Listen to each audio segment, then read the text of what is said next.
Искам да ви покажа място, където реката среща океана.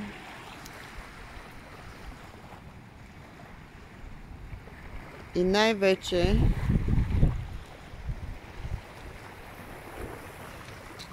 ето тази къща.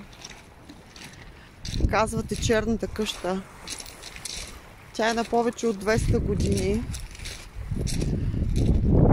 Още когато е била построена и използвана от контрабандисти за пренасене на алкохол, цигари, най-различни контрабандни стоки.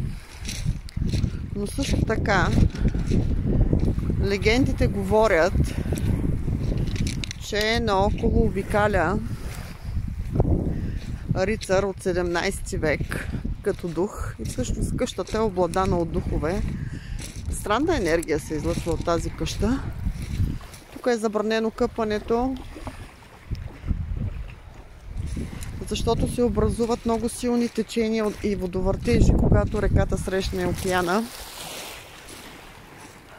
Но какво ще кажете за тази къща?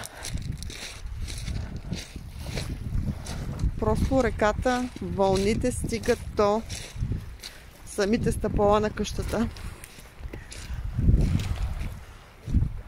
Ето вижте как изглежда. И всъщност е много интересна. Може да си я наемете. Ето надписа, който ви казах. За забрана на къпането. Вижте как изглежда къщата отстрани. Каква гледка има.